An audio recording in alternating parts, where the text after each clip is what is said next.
أضفيت على الحسن العبقى فالورد تضاء.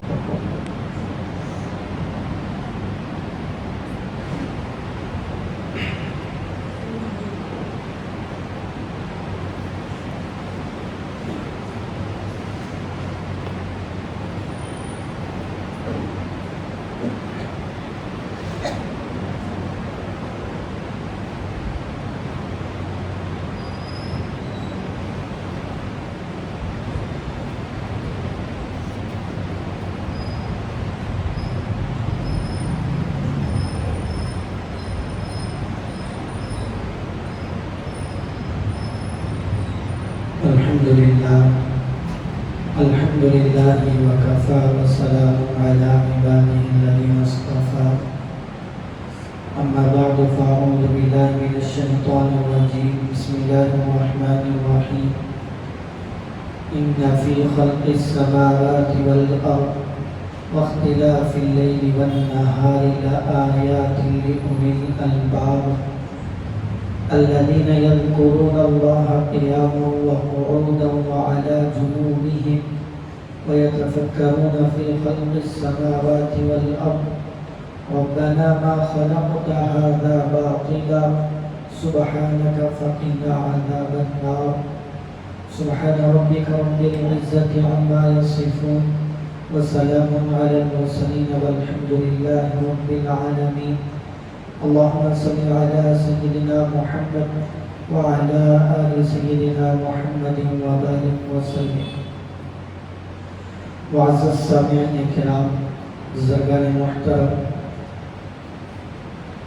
یہ سورہ آل عمران کا آخری رکوع ہے. اس رکوع کی ابتدائی آیاتوں میں توحید کا بیان ہے. اللہ تعالیٰ کے وجود پر، توحید پر دلائل ہیں اور توحید کا تقاضا کیا ہے اور اس تقاضے پر عمل کرنے والوں کی عادتیں، ان کی صفات کیا ہوتی ہیں، اللہ نے ان کا یہاں پر تذکرہ کیا ہے. اس آیت کا ایک شان نزول صحیح ابن حبان کے حوالے سے لکھا ہے کہ عطا بن ابی رباح رحمۃ اللہ علیہ امی عائشہ صدیقہ رضی اللہ عنہا کے پاس تشریف لائے اور پوچھا کہ اللہ کے نبی صلی اللہ علیہ وسلم کے حالات میں سے جو سب سے زیادہ عجیب چیز آپ نے دیکھی وہ مجھے بتلائیے. تو امی عائشہ صدیقہ رضی اللہ عنہا نے کہا آپ صلی اللہ علیہ وسلم کی پوری زندگی کے حالات ہی عجیب تھے، آپ کی زندگی ہی بہت عجیب تھی.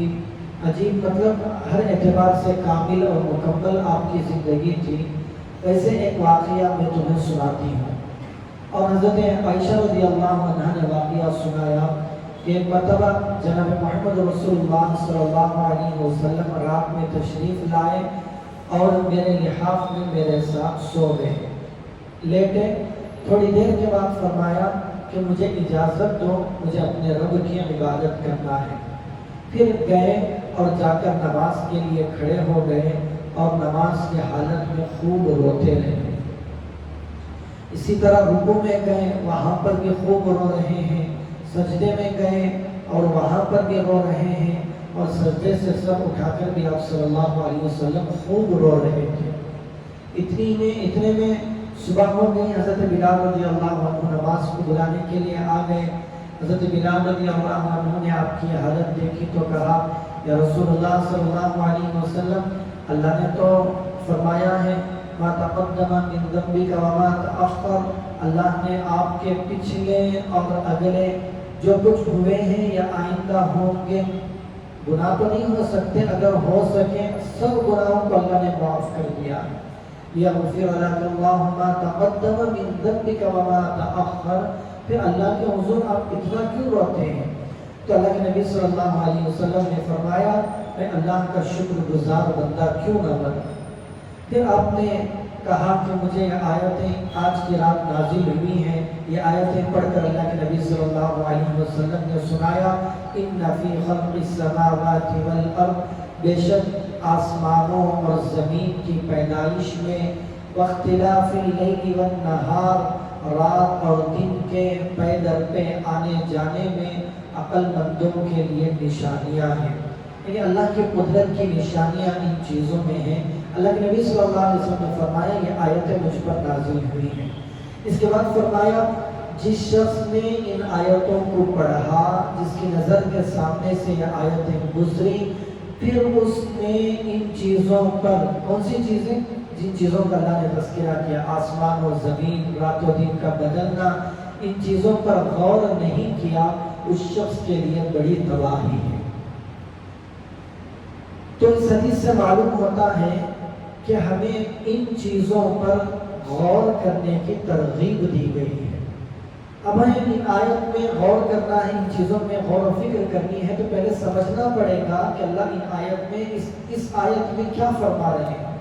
پہلی چیز ہے ان فی خلق السماوات والارض، خلق کہتے ہیں پیدا کرنے کو، خلق پیدا کرنے کو کہتے ہیں، السماوات آسمان کو، الارض زمین کو، یعنی آسمانوں اور زمین کے پیدا کرنے میں، آسمان اور زمین جب کہیں جائیں تو ان کے اندر موجود پوری چیزیں آ جاتی ہیں۔ آسمانوں میں موجود، زمین پر یا زمین کے اندر موجود جتنی بھی مخلوقات ہیں، ہم جانتے تھوڑی مخلوق ہیں، ہمارے علم سے بڑے اور بھی بہت بڑی مخلوقات موجود ہیں۔ ہمیں جو نظر آتی ہے اتنی مخلوقات کا ہمیں علم ہے، جو تحقیق کرنے والے ہیں وہ اور زیادہ مخلوقات کو جانتے ہیں۔ اللہ کی اس سے بھی زیادہ بڑی بڑی مخلوقات، بڑی عجیب عجیب مخلوقات ہیں۔ تو اللہ تعالیٰ نے جو آسمانوں کو، زمینوں کو، اور ان میں اللہ نے جو مخلوقات پیدا کیے ہیں، اور ان ہر مخلوق کی الگ الگ خاصیتیں، الگ الگ کیفیتیں ہیں، ان سب کو پیدا کرنے میں اللہ کہتے ہیں لآیات، اللہ کی نشانیاں۔ اگر کوئی بندہ غور کرے تو اللہ کی وحدانیت پر اس میں دلائل مل سکتے ہیں۔ پھر اگلی آیت کا، اس آیت کا اگلا ٹکڑا ہے واختلاف اللیل والنہار، رات اور دن کے آنے جانے میں۔ اختلاف کہتے ہیں ایک کے بعد دوسری چیز کا آنا، رات جاتی ہے دن آ جاتا ہے، جب رات ختم ہوتی ہے تو دن ایسا لگتا ہے کہ اس جہان میں کوئی کبھی اندھیرا بھی رہا ہوگا، اتنی روشنی چھا جاتی ہے۔ جب روشنی جاتی ہے تو اتنا اندھیرا، تھوڑی جگہ کو روشن کرنے کے لیے کتنے بڑے بڑے بلب لگانے پڑتے ہیں، ایسا لگتا ہے کہ یہ جہان کبھی روشن بھی ہو سکتا ہے۔ چونکہ ہم نے رات و دن دیکھے ہوتے ہیں، ہمیں کوئی عجیب محسوس نہیں ہوتا، ورنہ تو بڑی عجیب چیز ہے کہ اللہ جب روشن کرنے پر آتے ہیں تو پھر اندھیرے کا، تاریکی کا کوئی تصور نہیں ہو سکتا، پھر تاریکی آ جائے تو وہاں پر تاریکی ہی تاریکی رہتی ہے۔ بعض مفسرین نے اختلاف کے معنی لیے ہیں کبھی زیادتی کے، کبھی رات بڑی ہو جاتی ہے، کبھی دن بڑا ہو جاتا ہے، کہیں رات بڑی کہیں دن بڑا، یہ تبدیلی، یہ اختلاف میں بھی اللہ نے غور و فکر کرنے کی دعوت دی ہے۔ آیات کے معنی ہیں نشانیاں، لِأُولِي الْأَلْبَابِ، عقل مندوں کے لیے یہاں پر نشانیاں ہیں۔ عقل مند کون ہیں؟ جن کو اللہ تعالیٰ نے عقل دی ہوئی ہے۔ عقل ہر مخلوق کو اس کی ضروریات کے لحاظ سے اللہ نے عقل دی ہوئی ہے، لیکن اللہ نے انسان کو بہت زیادہ، سب سے زیادہ عقل مند بنایا ہوا ہے۔ لیکن یہاں پر اللہ نے ان مخلوقات میں نشانیاں صرف عقل مندوں کے لیے ہیں۔ اللہ نے یہ کیوں فرمایا؟ جبکہ ہر انسان یہ دعویٰ کرتا ہے کہ میں عقل مند ہوں۔ کسی بیوقوف سے جا کر پوچھیں کہ بھئی تم بیوقوف ہو تو وہ نہیں مانے گا کہ میں بیوقوف ہوں۔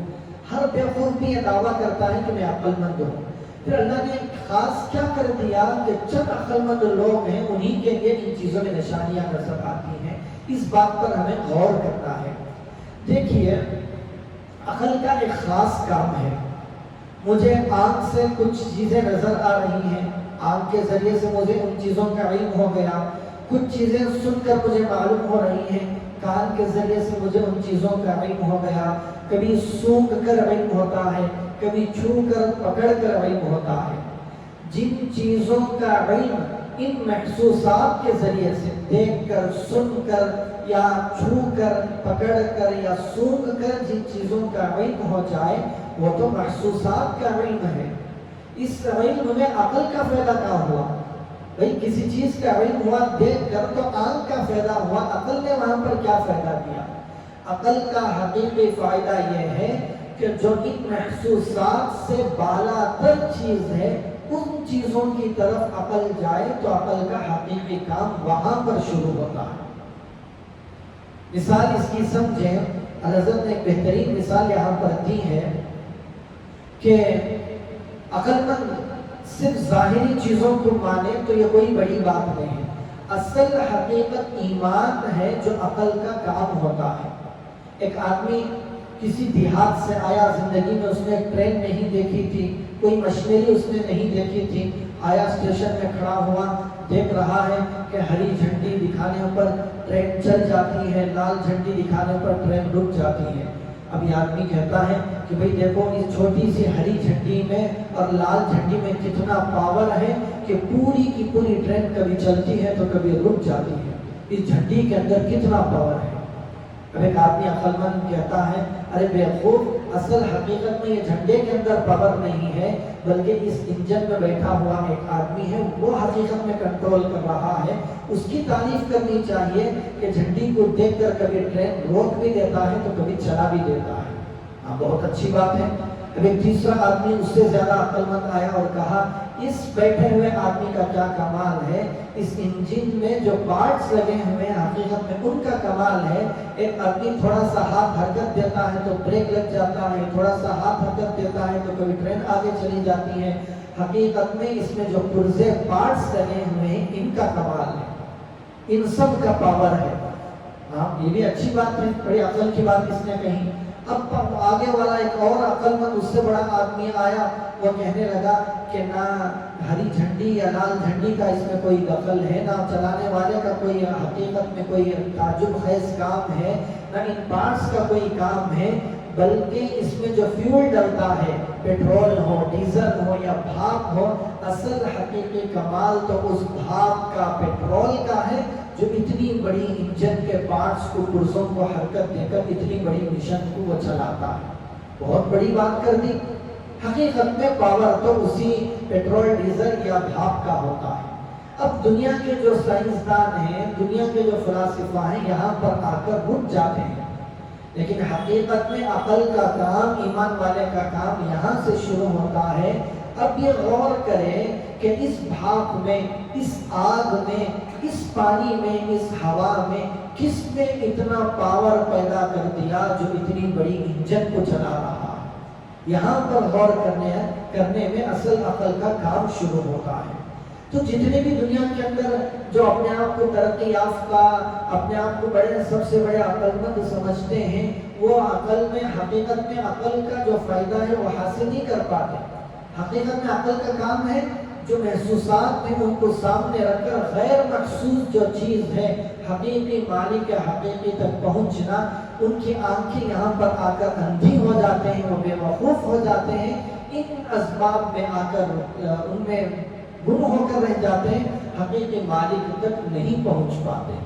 تو اللہ تعالیٰ یہاں پر لِأُولِي الْأَلْبَابِ، آسمانوں اور زمینوں کے پیدا کرنے میں، رات و دن کے بدلنے میں اللہ کی وحدانیت کی نشانیاں عقل مندوں کے لیے ہیں۔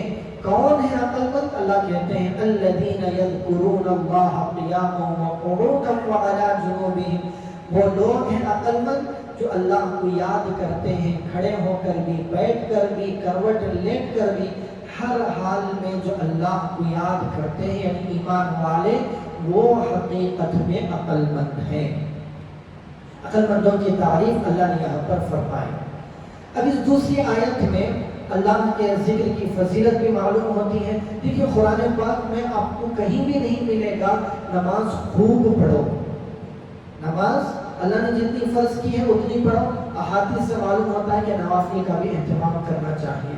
اللہ نے کہیں یہ الفاظ استعمال نہیں فرمائے نماز پڑھو خوب، کثیرن، خوب نماز پڑھو، خوب تلاوت کرو، یا خوب زکات دو، ایسا اللہ نے ان الفاظ کے ذریعے سے نہیں فرمایا. صرف ایک عبادت ایسی ہے جس کا اللہ نے کثرت سے کرنے کا حکم دیا. اذکروا اللہ ذکرا کثیرا، اللہ کا ذکر خوب کیا کرو. کیونکہ ذکر کے علاوہ جتنی عبادتیں ہیں، ہر عبادت کے لیے کچھ نہ کچھ شرائط ہیں، کچھ نہ کچھ اس کی شرائط ہوتے ہیں، کچھ پابندیاں ہوتے ہیں. مجھے نماز پڑھنا ہے تو مجھے پاک ہونا پڑے گا، وضو کرنا پڑے گا، صحیح جگہ پر آنا پڑے گا، صحیح حیت میں کھڑا ہونا، رکوع میں جانا، سب اعمال کرنے پڑیں گے. زکات دینا ہے تو مال ہونا ہے، حج کو جانا ہے تو وہاں پر اتنا پیسہ ہونا ہے، بدن کو وہاں پر لگانا ہے. لیکن ذکر کا ایسی عبادت ہے بندہ جس حال میں رہے اس حال میں اللہ کی عبادت کر سکتا ہے. تو ذکر ہر حال میں کیا جا سکتا ہے. تو اللہ کے جو خاص بندے ہوتے ہیں ہر حال میں، اللہ نے فرمایا یذکرون اللہ قیاما، کھڑے ہو کر بھی ذکر کرتے ہیں. کھڑے ہو کر مراد کھڑے ہو کر کرنے کے جتنے کام ہیں ان کاموں کے درمیان بھی اللہ کو نہیں بھلاتے ہیں. وہ قعوداً بیٹھ کر، بیٹھنے کے جتنے کام ہیں، بیٹھنے کے انسان کی تین حالتیں ہو سکتی ہیں، یا تو کھڑا ہو، بیٹھے یا سو جائے. خلاصہ کیا ہوا؟ ہر حال میں یہ اللہ کو یاد رکھتے ہیں، اللہ کا ذکر کرتے ہیں. چلیں اگلی بات، دوسری عبادت وَيَتَفَكَّرُونَ فِي خَلْقِ السَّمَاوَاتِ وَالْأَرْضِ، اور وہ آسمانوں اور زمین کے پیدائش میں غور و فکر کرتے ہیں. آسمان و زمین کی مخلوقات میں غور و فکر کرتے ہیں. بھئی غور و فکر کرنا بھی کوئی عبادت ہے؟ اللہ نے اس کو اتنا ہائلائٹ کر کے یہاں پر ذکر کیا. دیکھیں ذکر یہ بھی ایک عبادت ہے، غور و فکر کرنا یہ بھی ایک مستقل عبادت ہے. ذکر یہ اللہ کی ذات کا، صفات کا ہوتا ہے، اور غور و فکر اللہ کی مخلوقات کا ہوتا ہے. اسی لیے اللہ علماء نے، عارفین نے لکھا تفکروا فی خلق اللہ ولا تتفکروا فی اللہ. غور و فکر اللہ کی مخلوقات میں ہونا چاہیے. ذکر اللہ کا ہوگا، غور و فکر اللہ کی مخلوقات میں ہوگا. کبھی کبھی بندہ جب اللہ کی ذات میں غور و فکر کرنا شروع کرتا ہے تو پھر اس میں اتنا گم ہو جاتا ہے، کبھی کبھی گمراہی کی طرف چلا جاتا ہے. کیوں؟ اللہ نے انسان کو عقل دی، یہ بالکل چھوٹی سی عقل ہے، انسان کی چھوٹی سی سمجھ ہے. میں دعویٰ نہیں کر سکتا کہ میری عقل بالکل صحیح راستے پر چلے گی. آپ نہیں دعویٰ کر سکتے. کبھی کبھی میں اچھا سمجھ کر کوئی کام کر لیتا ہوں، نتیجہ اس کا نکلتا ہے کہ میں نے جو سوچا ہے وہ غلط ہوتا ہے. میری عقل کوئی کامل نہیں ہے، میری عقل کوئی صحیح ہونے کا میں دعویٰ نہیں کر سکتا. میری چھوٹی سی محتاج، کمزور، بے بس عقل میں مالک حقیقی کی صفات سمجھ میں آ جائے، اللہ اتر جائے، یہ نہیں ہو سکتا. تو اللہ کی صفات میں، اللہ کی صفات میں یعنی اللہ کی قدرت پر تو غور کر سکتے ہیں، اللہ کی ذات میں ہم لوگ غور نہیں کر سکتے. ہاں غور کرنا ہے، بہت بڑی عبادت ہے. کہاں غور کرنا ہے؟ اللہ کی مخلوقات میں غور کرنا ہے. آسمان اور زمین کو دیکھیں، اللہ نے آسمان کو کیسے بنایا، زمین کو کیسے بنایا. آسمان میں اللہ نے ستارے کیسے کیسے بنائے. کچھ ستارے تو وہ ہیں جو اپنی جگہ جمے رہتے ہیں، کچھ ستارے ہیں جو آہستہ حرکت کرتے ہیں، کچھ ستارے ہیں جو تیزی سے حرکت کرتے ہیں. آج کل سائنسی ترقیات کا زمانہ، کھول کھول کر انسانوں کے سامنے ساری چیزیں رکھ دی گئی ہیں کہ کیسا نظام شمسی ہے، وہاں پر کیسے ستارے ہیں، ہر ستارے کے ارد گرد کتنے لاکھ کروڑ ستارے گھوم رہے ہیں. آخر میں ان سب چیزوں کی تحقیقات کرنے کے بعد کہتے ہیں جتنا کچھ ہم نے جانا ہے یہ 3% ہے، باقی 97% اندھیرا ہی اندھیرا ہے. کیا عالم ہے جس کو ہم دیکھتے ہیں. تو انسان اس عالم کے اندر غور کرے، ایک چھوٹی سی چیز بغیر پیدا کیے کہ پیدا نہیں ہو سکتی. تو اتنا سارا عالم، کبھی بارشوں کا برسنا، کبھی بادلوں کا چلنا، پورے کائنات کو ہم دیکھیں گے تو اتنا سارا نظام کسی خالق کے چلائے بغیر کیسے چل سکتا ہے؟ کچھ تو گڑبڑ ہو جاتی. یہ ستارے سیارے اتنی کروڑوں کی سپیڈ میں رفتار میں حرکت کر رہے ہیں، کبھی گھس جاتے، کبھی ان کو گیرج میں لے جانے کی ضرورت پڑتی، کبھی ان کی مرمت کی ضرورت پڑتی نہیں. اللہ چلا رہے ہیں، چلاتے رہیں گے جب تک اللہ چاہیں گے. اللہ جب تک نہیں چاہیں گے اس میں کوئی خرابی بھی نہیں آ سکتی. جب اللہ چاہیں گے ان کو توڑ پھوڑ کر ختم کر دیں گے. اللہ یہ ساری چیزیں، یہ سارا نظام یہ بتاتا ہے کہ یہ سارے کام خود بخود نہیں ہو رہے، ان کا بھی کوئی خالق ہے، کوئی مالک ہے جو سارا نظام چلا رہا ہے. اسی لیے حضرت حسن بصری رحمۃ اللہ علیہ فرمایا کرتے ہیں تفکر ساعۃ خیر من قیام لیلۃ، ایک لمحے کا اللہ کی مخلوقات میں غور و فکر کرنا پوری رات عبادت کرنے سے افضل ہے. عبادت کرو اللہ کی عبادت ہے، لیکن مخلوقات میں غور کروں گا، جب ان میں آدمی گہرائی سے غور کرے گا تو پھر وہاں پر اللہ کی قدرت سمجھ میں آئے گی، ایمان میں اضافہ ہوگا. جو بندہ اللہ کی مخلوقات میں غور و فکر کرنے والا ہوتا ہے وہ کبھی دنیا کے حالات سے پریشان نہیں ہوا کرتا. جب یہاں پر اللہ کی قدرت نظر آ رہی ہے، اللہ کی طاقت نظر آ رہی ہے، تو پھر یہ بندہ اللہ کی طاقت کا تصور لیے ہوئے اللہ کی نافرمانی کیسے کر سکتا ہے؟ جو رب اتنی پوری کائنات کو چلا سکتا ہے، اس رب کی بھی نافرمانی کر کے بچ کیسے سکتا ہوں، یہ تصور بندے کے دماغ میں بیٹھ جائے گا. اس لیے یہ ایک ایسی عبادت ہے جس کا کوئی وقت نہیں ہے. فجر کا وقت ہے، ظہر کا وقت ہے، عصر کا وقت ہے، یا سمجھیں زکات کا وقت ہے، یا حج کا وقت ہے، روزے کا وقت ہے، لیکن یہ ذکر و اذکار کا کوئی وقت نہیں. چلے ذکر و اذکار بھی ہم لوگ کر لیتے ہیں، لیکن یہ تفکر کی جو عبادت ہے یہ ہم سے چھوٹی ہوئی ہے. کبھی بیٹھ جائیں، کبھی جنگل کی حضرت عبداللہ بن عمر رضی اللہ عنہ جنگل کی طرف چلے جاتے تاکہ وہاں پر بیٹھ کر اللہ کے مخلوقات میں غور و فکر کیا کریں. تھوڑی دیر کے لیے دن میں کسی کونے میں بیٹھ گئے، اندھیرے کی کوٹری میں روم میں بیٹھ گئے اور غور کریں، تصور کریں اللہ تعالیٰ کی مخلوقات کا، اللہ کی قدرت کا. اس کے ذریعے سے ایمان میں جو جلا اور روشنی پیدا ہوگی وہ ہم تصور نہیں کر سکتے.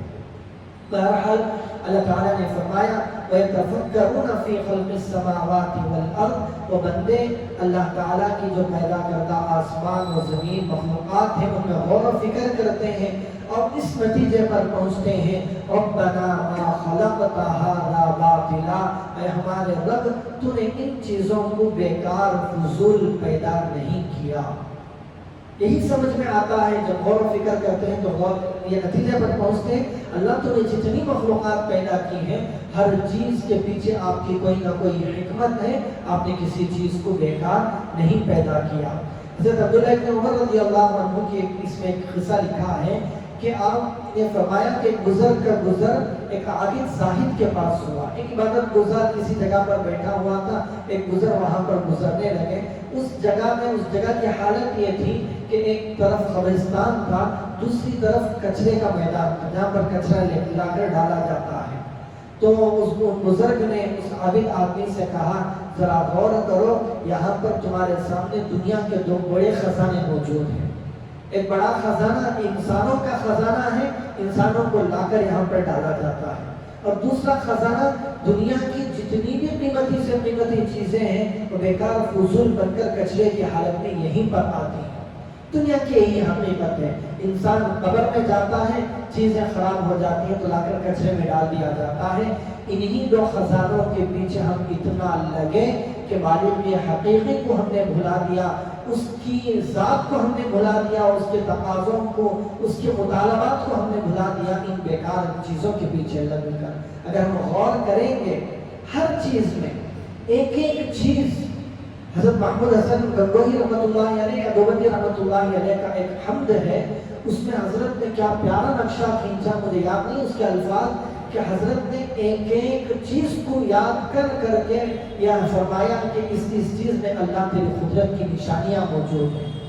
تو آدمی غور تو کرے پہلے، ہر چیز میں یہ پنکھا چل رہا ہے، یہ بلب جل رہا ہے، اگر میں غور کروں تو مجھے نظر آئے گا کہ پنکھے کے پیچھے کون سی طاقت ہے، بجلی کی طاقت. یہ طاقت کہاں سے آئی؟ انسان نے پانی کو استعمال کیا یا ہوا کو استعمال کیا، بجلی بنی. پانی کون پیدا کرتا ہے؟ اللہ نے پانی کے اندر طاقت رکھی. انسان کو دماغ میں اللہ نے دیا جس کی وجہ سے یہ عجیب چیز ہمیں نظر آ گئی. تو ساری ہر چھوٹی سے چھوٹی چیز کے اندر اللہ کی قدرت، اللہ کی طاقت ہمیں نظر آئے گی، بس غور کرنے کی ضرورت ہے. تو نتیجتاً بندہ کہتا ہے ربنا ما خلقت ھذا باطلا، اللہ آپ نے ان چیزوں کو بیکار نہیں پیدا کیا۔ جب اللہ کی طاقت کا، قدرت کا بندے نے اقرار کر لیا تو پھر بندہ اللہ سے یہاں پر کچھ دعائیں مانگ رہا ہے۔ پہلی دعا سبحانک، اے اللہ آپ کی ذات پاک ہے، فقنا عذاب النار، آپ مجھے جہنم کے عذاب سے بچا لیجئے۔ پہلی دعا ہے آپ جہنم کے عذاب سے بچا لیجئے۔ جہنم کے عذاب سے بچا لیجئے مطلب ایسے اعمال کرنے سے مجھے بچائیے جو جہنم میں لے جانے والے ہیں، اللہ ہی بچا سکتے ہیں۔ پھر اس کے بعد ربنا انک من تدخل النار فقد اخزیتہ، اللہ آپ کیوں مجھے جہنم کے عذاب سے بچائیں، کیونکہ آپ نے جس کو جہنم میں ڈال دیا وہ تو ذلیل ہو گیا۔ علماء نے لکھا ہے کہ قیامت کے دن ذلت کا ایک عذاب ہوگا، یعنی قیامت کے دن بندے کے اعمال کھول کر لوگوں کے سامنے بتائے جائیں گے۔ جن لوگوں کے سامنے ہم اپنے اعمال گناہ چھپا کر اپنی بڑی شان دکھلایا کرتے تھے، جب ہمارے اندر کی کوتاہیاں، غلطیاں، تنہائی کے گناہ لوگوں کے سامنے ظاہر ہوں گے تو بندے کی وہاں پر کیا عزت رہے گی۔ لکھا ہے کہ جب ذلت کا عذاب بندے پر وہاں پر مسلط کیا جائے گا تو بندہ دعا کرے گا اللہ اس سے بہتر ہے کہ مجھے جہنم میں ڈال دیجیے، اتنا ذلت کا سخت عذاب وہاں پر لگے گا۔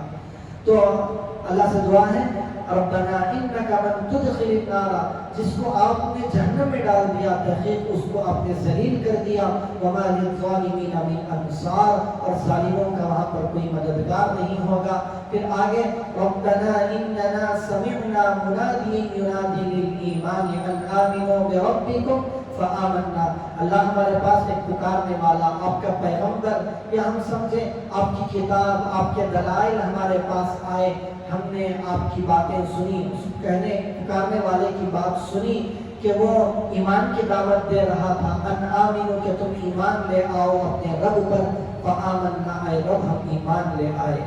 ربنا فاغفر لنا ذنوبنا، اے رب ہمارے گناہوں کو بخش دیجئے، وکفر عنا سیئاتنا، اور ہم سے ہمارے خطاؤں کو دور کر دیجئے، وتوفنا مع الابرار، اور نیک لوگوں کے ساتھ ہمیں موت دیجئے، یعنی نیک لوگوں کے ساتھ ہمارا حشر فرمائیے۔ نیک لوگوں کی صحبت کا مل جانا، نیک لوگوں کا ساتھ مل جانا، یہ بھی اللہ تعالیٰ کی بہت بڑی نعمت ہے۔ کبھی تو دیکھیے کتنی بڑی بڑی چیزیں یہاں پر اللہ سے مانگی جا رہی ہیں، چھوٹی چیزیں نہیں مانگی جا رہی۔ پہلی کیا، ایک تو جہنم سے پناہ بہت بڑی چیز ہے، ایک گناہوں کی بخشش بہت بڑی چیز ہے۔ ان بڑی بڑی چیزوں میں نیک لوگوں کا ساتھ بھی مانگا جا رہا ہے تو معلوم ہوا کہ نیک لوگوں کا ساتھ یہ کوئی چھوٹی چیز نہیں ہے۔ جس کی صحبت ہوتی ہے دنیا کے اندر بھی ہے تو آخرت میں، قیامت کے وقت میں حشر نیک لوگوں کے ساتھ یہاں پر مانگا جا رہا ہے۔ ظاہر سی بات ہے دنیا میں جن لوگوں کی صحبت ہوگی انہی کے ساتھ ہمارا اٹھنا بیٹھنا ہوگا، تو جن لوگوں کی صحبت ہوتی ہے، ایک مقولہ ہے عربی کا الرجل علی دین خلیلہ، اس کے آگے پیچھے الفاظ ہیں جس کا خلاصہ یہ ہے کہ آدمی اپنے دوست کے دین پر، اس کے طور طریقوں پر ہوتا ہے۔ میرا دوست، میرا ساتھی اگر نیک ہے تو میری عادتیں خود بخود نیک بنیں گی۔ میرا ساتھی برا ہے، اس کے اندر بری عادتیں ہیں، یا اس کا ایمان برا ہے، شکوک و شبہات میں ہے، یا بدعات میں پڑا ہوا، یا گمراہ آدمی میرا دوست ہے، تو میں بھی دھیرے دھیرے اللہ نہ کرے اس کی روش پر چل پڑوں گا۔ تو نیک لوگوں کی صحبت اختیار کرنا یہ بہت بڑی چیز ہے۔ اللہ سے یہ بھی نعمت مانگنی چاہیے، اللہ مجھے نیک لوگوں کا ساتھ دنیا میں بھی عطا فرما اور آخرت میں بھی نیک لوگوں کا ساتھ عطا فرما۔ آخرت میں تبھی نیک لوگوں کا ساتھ ہوگا جبکہ دنیا کے اندر نیک لوگوں سے محبت ہوگی، نیک لوگوں کے طور طریقوں سے محبت ہوگی۔ اللہ کے نبی صلی اللہ علیہ وسلم نے فرمایا، کئی حدیث ہمارے سامنے موجود ہیں، ہم جس کی مشابہت اختیار کریں، جس کے طور طریقوں پر ہم چلیں گے، قیامت کے دن وہ اسی کے ساتھ کھڑا ہوگا۔ ذرا غور کریں ہم کس کے طریقوں کو پسند کرتے ہیں۔ ہمیں نبی کے طریقے اچھے نہیں لگتے، اسلام کے تقاضے ہمیں اچھے نہیں لگتے، علماء کا لباس، علماء کا رہنا سہنا، ان کے طور طریقے ہمیں اچھے نہیں لگتے۔ ہم سمجھتے ہیں کہ وہ الگ کمیونٹی کے لوگ ہیں، ہماری الگ کوئی الگ پہچان ہے۔ میں اگر ان کا لباس پہن لوں، ان کے طور طریقے، ان کے عادت و اخلاق میں اپنا لوں گا تو میری پہچان گم ہو جائے گی، ہم یہ سمجھتے ہیں۔ حالانکہ اللہ کے نبی صلی اللہ علیہ وسلم نے فرمایا جن سے محبت ہوگی، جن سے مشابہت، من تشبہ، مشابہت کسے کہتے ہیں؟ اس کے جیسا لگنا۔ کب ہو سکتا ہے؟ جبکہ ظاہر بھی اس جیسا ہم بنائیں، باطن بھی اس جیسا ہم بنائیں۔ تو اس لیے نیک لوگوں کی صحبت میں رہنا، نیک لوگوں کے طور طریقوں کو اپنانا، ان کی نقل کرنا، یہ آخرت میں نجات کا بہت بڑا سبب بن سکتا ہے۔ وَتَوَفَّنَا مَعَ الْأَبْرَارِ رَبَّنَا وَآتِنَا مَا وَعَدتَّنَا عَلَىٰ رُسُلِكَ، اے رب جو آپ نے اپنے پیغمبروں کی زبانی ہم سے وعدہ کیا، یعنی بخشش کا، نیکی کے راستے پر چلنے سے معافی اور جنت کا جو آپ نے وعدہ کیا ہے، وہ وعدہ پورا کیجیے، ہمیں اس کا ہمیں عطا فرمائیے وہ ساری چیزیں۔ وَلَا تُخْزِنَا يَوْمَ الْقِيَامَةِ، قیامت کے دن ہمیں ذلیل نہ فرمائیے۔ إِنَّكَ لَا تُخْلِفُ الْمِيعَادَ، آپ وعدہ خلافی کرنے والے نہیں ہیں۔ ابھی یہ رکوع باقی ہے، انشاءاللہ اگلے ہفتے اگلی آیتوں کو ہم پڑھیں گے۔ اللہ تعالیٰ ہمیں نئی سنی باتوں پر عمل کرنے کی توفیق عطا فرمائے۔ دیکھیے جو اس کے اندر خاص چیز کی طرف جو توجہ دلائی گئی، تفکر فی خلق السماوات والارض، اللہ کی ذات میں، اللہ کی ذات میں نہیں بلکہ اللہ کی مخلوقات میں غور و فکر کرنا۔ جب بندہ دنیا کی ان مخلوقات کو دیکھے، پھر ان سے صرف نظر کر لے، ان کی طرف توجہ نہ دیں، تو دھیرے دھیرے اللہ بندے کی حالت بنا دیتے ہیں کہ سب کچھ چیزوں کے باوجود بندہ اندھا بن جاتا ہے۔ ہم دیکھتے ہیں سائنسدانوں کو، ہم سے زیادہ ان چیزوں کی حقیقت کو وہ جانتے ہیں۔ وہ تھوڑا اگر دماغ کا کانٹا ادھر پھرائیں تو وہ ہمارے سے زیادہ ایمان والے بن سکتے ہیں، لیکن ان لوگوں نے اسی کو سب کچھ سمجھ لیا تو سب کچھ جاننے کے باوجود بیوقوف بن جاتے ہیں کہ اس کی حقیقی مالک تک وہ لوگ نہیں پہنچ پاتے۔ وَكَأَيٍّ مِّنْ آيَةٍ فِي السَّمَاوَاتِ وَالْأَرْضِ يَمُرُّونَ عَلَيْهَا وَهُمْ عَنْهَا مُعْرِضُونَ۔ اللہ نے کچھ لوگوں کا تذکرہ کیا، ہماری آیتوں سے گزرتے ہیں، نشانیاں وہاں پر موجود ہوتی ہیں، لیکن وہ اعراض کر کے گزر جاتے ہیں۔ کہیں ایسا نہ ہو کہ ہمارے سامنے اللہ کی قدرت کی نشانیاں موجود ہوں، ہم ان بندوں میں شامل ہو جائیں جس کا اللہ نے تذکرہ کیا، وَهُمْ عَنْهَا مُعْرِضُونَ۔ اس کا مطالبہ، اس کا خلاصہ یہ ہے کہ ہم کچھ وقت نکال کر روزانہ اللہ کی مخلوقات میں غور کر لیا کریں، جس سے ہمیں اللہ کی قدرتوں کا یقین ہو جائے گا۔ اللہ عمل کی توفیق عطا فرمائے۔ سبحان اللہ و بحمدہ، سبحانک اللہم و بحمدک، ونشہد ان لا الہ الا انت، نستغفرک و نتوب الیک۔